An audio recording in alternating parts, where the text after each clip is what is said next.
What could be more fun than plugging into a fuzz pedal? Well, building your own fuzz pedal and then plugging into that. This is the Sun Fuzz from Stewmac. And in this box are all the components plus the enclosure you need to build your very own fuzz. So let's take a look at what we get.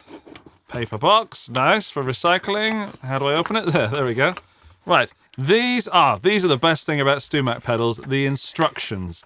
They are color. You get a little guide to what you need and what all the components do.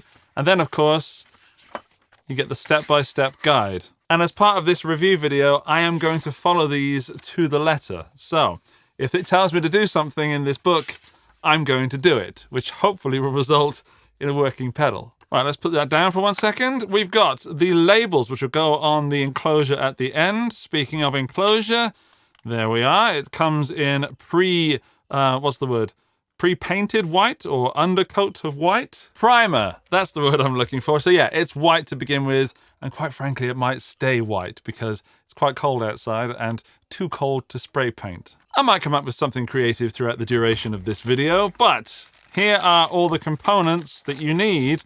So there's the screws for the enclosure. What else we got? We've got the board, which is so cute. With a board that size, there can't be that many components, so this shouldn't take long, and that's quite pleasing, because I enjoy building pedals, but I enjoy that feeling of building the pedal and then plugging it in for the first time. That's really the joy of these pedal kits for me. So yeah, there's also a little daughter board to put the switch onto. And the first thing I'm going to do, which I recommend everybody does before you even think about picking up a soldering iron, is download the PDF of this from the Stewmac website and then find the little parts list page just there and print out the parts list page and then separate your components and stick them to the page. So you have everything accounted for and you know where it is when it's time to add it to the pedal build. Moments later. Right, I've printed it out and I'm very lucky that I did that step because I went to the Stewmac website to get the PDF. And it turns out that this that came with my pedal is now out of date. There's an updated version on the web page for the Sun Fuzz kit. And if you have bought the Sun Fuzz kit or you're thinking about doing it, make sure you visit the page on stewmac.com and download the PDF just in case, because I have one that is now out of date and obsolete. So I have the PDF on my iPad and I will be following it on there. I am using the color codes of the pictures, but I'm cross-referencing that with the results from the multimeter. Better be safe than be sorry. Right, now the parts are all stuck to the paper, it's time to do the fun bit, which is actually putting the pedal together. Although I do get some joy from organizing the parts. I find that quite therapeutic. And I have some tools to help me do this next part.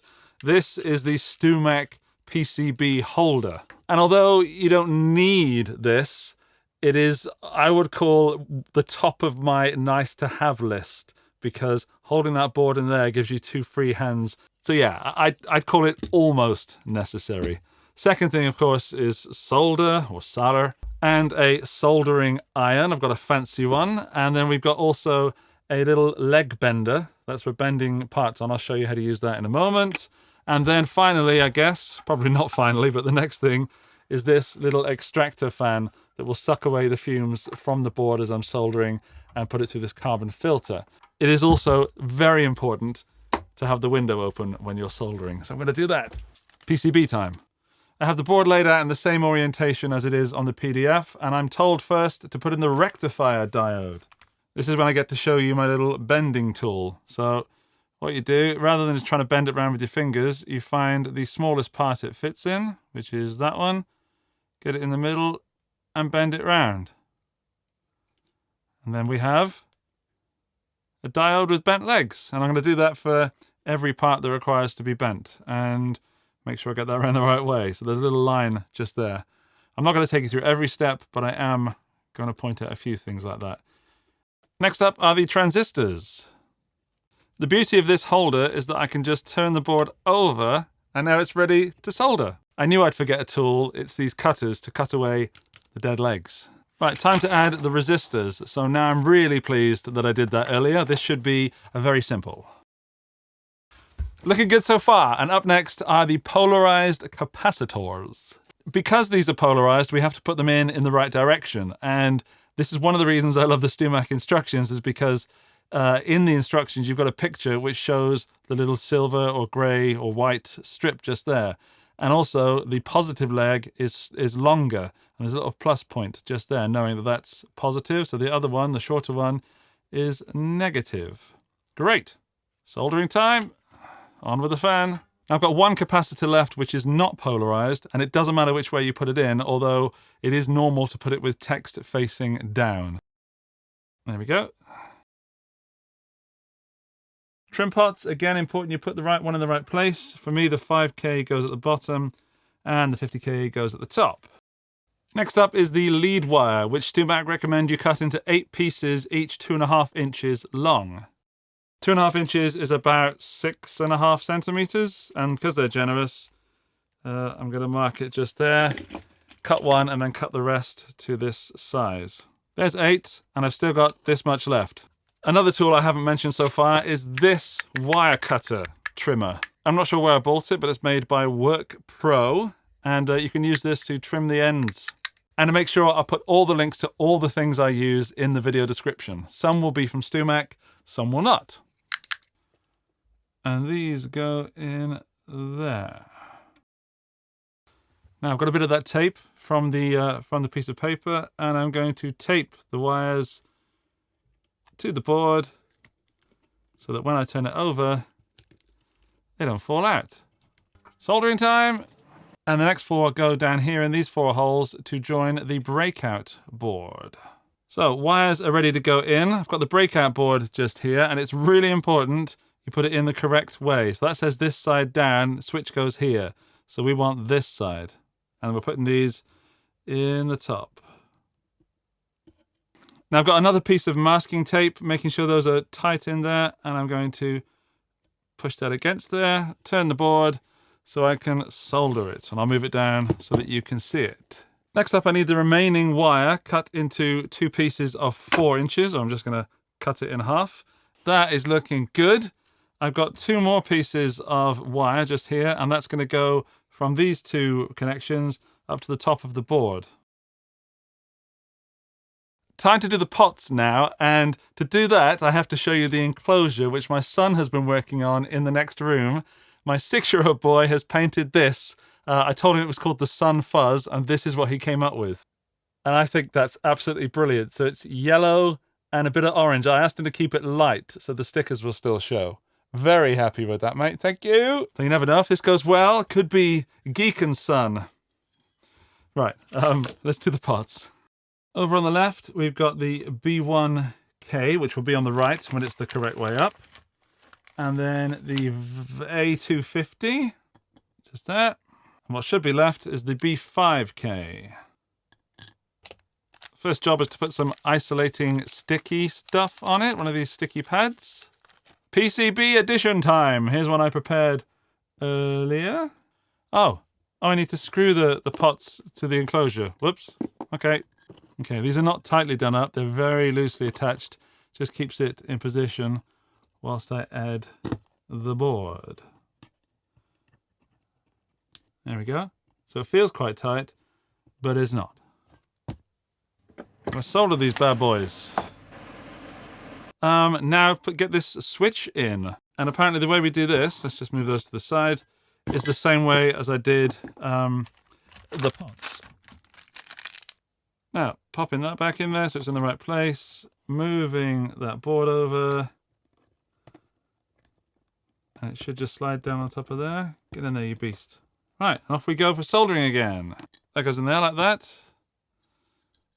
And washer on, nut on. Put the LED in there. Squeeze that cap in. And now the LED won't come out any longer. Cool beans. Now I've got mine so that the long leg is on the left and the shorter leg is therefore on the right. Can you see that just there? Yeah, that's how it is in the instructions. We lay the board in there like so. There we are. I'm just going to screw that in. And what I need to do is bring these LED wires over to the board. Man, that part is not easy. I'm going to solder one of these in at a time, I think. There we go. There's long leg in. That's really not a very tidy job on my part from getting these legs in there, but as long as they don't touch, it will work. You can see the legs aren't touching, so we should be good. Time for ultimate power, or 9 volts. These are usually a pig to get in, but that was simple, or I'm getting better. One of the two. You know what? I'm going to get some tweezers. These long nose pliers are a little bit too big and bulky for the job. Tweezers. Right, tweezers, and I'm going to go inside to outside. All right, all right, all right. 2 mono jacks next. That explains why we have the insulator pads on the pots. I was wondering why they were there, because they were just floating there for a moment. Right, I've got them around the wrong way, of course. They've got to be that side up. This wire here.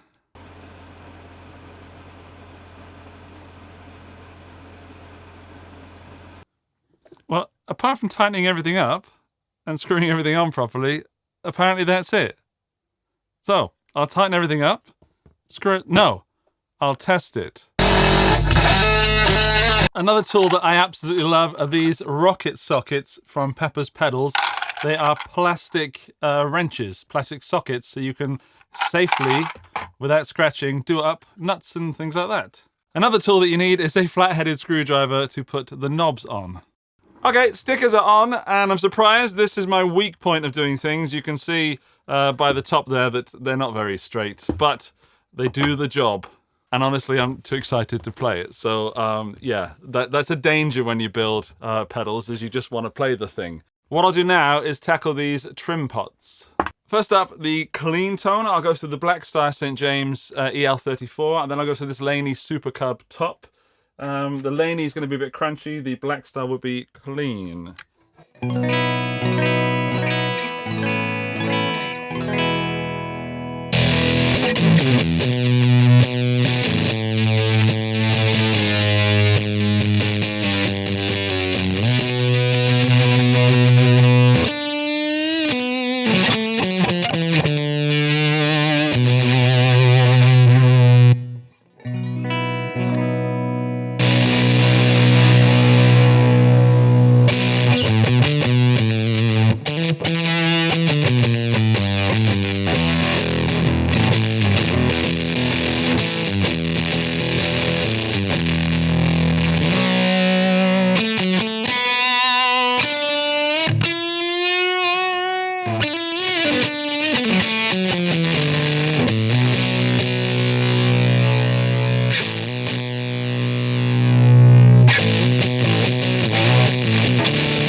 Right, okay, I'm gonna have to tweak something. So let's put everything, let's get unity gain.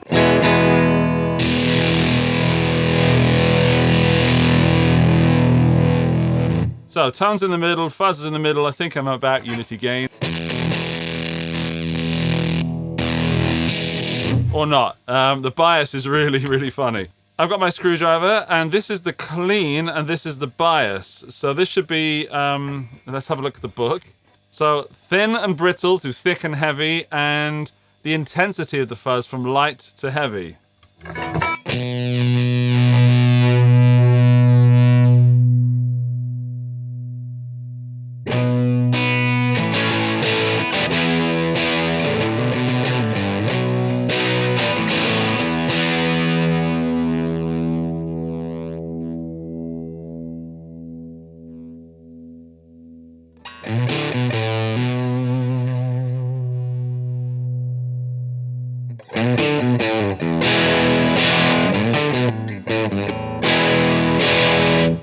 Now, I think these trim pots are a matter of taste, because I like that initial sound that I had. It was really thick and Velcro-y and nasty, but some of you won't like that. Let's see what happens when I adjust the tone now.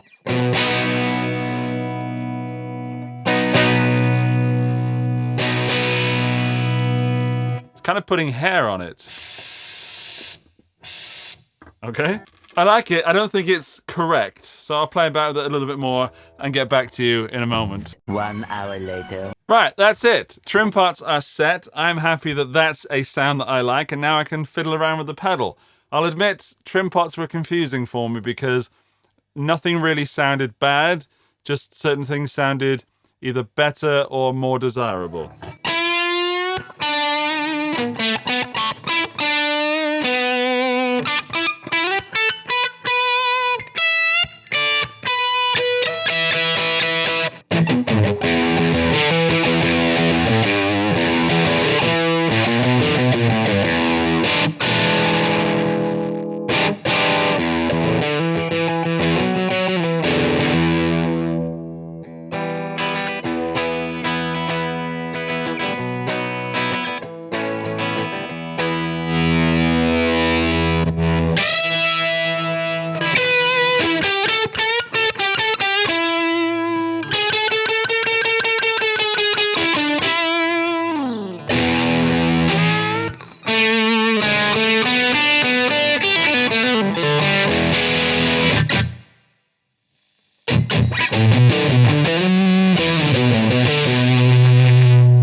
Okay, so it's quite a dark fuzz, and I'm not sure exactly what the tone knob is doing. It isn't doing what I'm expecting it to do, which is getting brighter as I turn it that way. Maybe that's not what this tone knob does.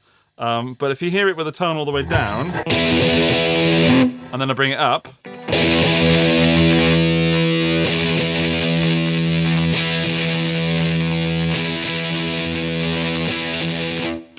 I think it's rolling off the highs rather than adding tone. I don't know. Let me check. I genuinely don't know, and that's one of the downsides of building the kit, is that you don't know how it's supposed to sound, which I guess is a plus as well, because you can decide how it sounds. And I think I need to mess around with the trim pots a bit more. But volume-wise, it needs to be kind of up here, otherwise you lose all the volume that you've built up in your lovely amp.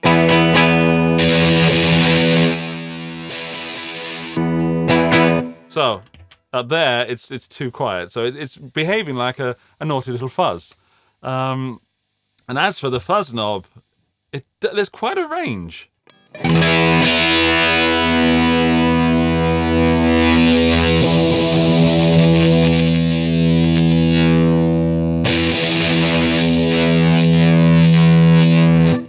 And there's some tone changes going on there as well. I like it.